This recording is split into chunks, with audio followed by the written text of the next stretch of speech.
welcome back to my channel. Tonight's video's topic is on irritable bowel syndrome and how I healed it with the law of assumption. So I grew up with irritable bowel syndrome mixed, which is constipation and diarrhea. And it would just depend. Sometimes it would be so bad that I would have to run to the bathroom. Otherwise, I would basically shit myself. And the reason why I had irritable bowel syndrome was because I was holding on to so much fear and I had a really hard time letting go of crap. Literally, I would just grip and hold on to it. And the bowels are related to your lower chakras. And, you know, if you're not rooted in safety and you don't feel comfortable in your body, you will manifest things on the physical level that will show you that you need to do something. Because if you don't do something, shit will suck. So through my teen years, I was like in and out of remission with IBS. And then in my 20s, same thing, in and out. I did go for a colonoscopy when I was 21, and then I went for another one in my early 30s. And both times they didn't find anything wrong with me. They said irritable bowel syndrome. And there was like nothing they offered to me that was helpful. And, you know, I tried elimination diets. I tried to remove dairy and gluten, and I went like paleo for a while. I reduced sugar. And then I quit drinking and all kinds of other stuff. And I was still having symptoms because I was not addressing the emotional and the mental component of what was going on in my body. And then I tried different protocols. I did castor oil packs, liver detoxes, parasite cleanses, stress protocols,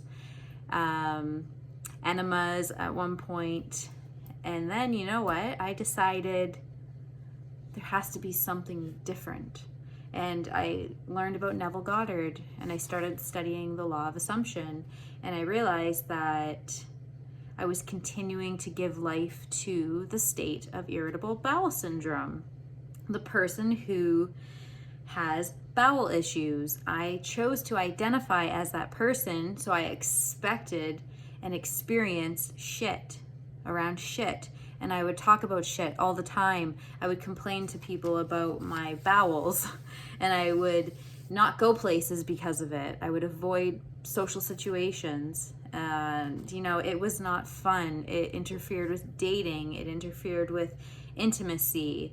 It interfered with my whole life. So I decided that I wanted different for me, and I created a new desire. So with the fundamentals of the law, I had to have an uncritical self-observation. Okay, get really honest with myself here that I have irritable bowel syndrome and I continue to give life to irritable bowel syndrome as I talk about it all the time. I give energy and attention to my bowel movements. I'm talking to doctors. I'm doing like so many different things and I'm just so stuck on that. Okay, I've got that down. I'm not in denial. I see what's there. I see what I created and I see what I continue to give life to. Okay, now I get to decide my new desire and what do I want and my new chief aim, the direction I want to go instead. And that is to be healthy, to have happy, healthy bowel movements, to feel good inside. And, you know, I went down a whole journaling path and explored all this new territory. But really, when it came down to it, it was that I wanted to just feel good. I wanted to be healthy. So I began to play around with a scene that implied my wish was fulfilled. And with this, it doesn't have to just be one thing. Okay, that's it, and I have to just focus on this all the time. Play around with what fits. Find what nails the end of your wish fulfilled. Fucking nail it. So I played around with a bunch of stuff, but then once I got that, I had to detach from the person with irritable bowel syndrome.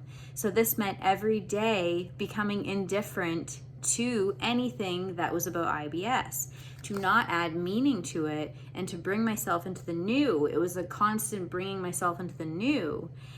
And with practice and with persistence, it got to the point where I was starting to eat everything again. I don't really eat a lot of sugary foods, but I will eat ice cream if I want it. I will eat a donut if I want it. I will eat cookies if I want them. I'm not going to look at all the ingredients. Sometimes I do because I like ingredients that I know what they are, but I still treat myself. I eat bread. I eat pizza. I eat burgers with the potato buns and whatever else they are, and it doesn't affect me. But if for some reason I get a symptom, I do not attach to that, and I don't add meaning to that, and I shift into the healthy state.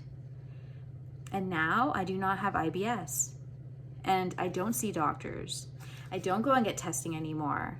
I don't have to take special supplements. I'm not doing 500 different things anymore. I had to drop the stories, drop my quibbles, drop the limitations, drop the conditions on my desires, and to stop suffering, to stop giving life to suffering, whatever the fucking benefit was to that.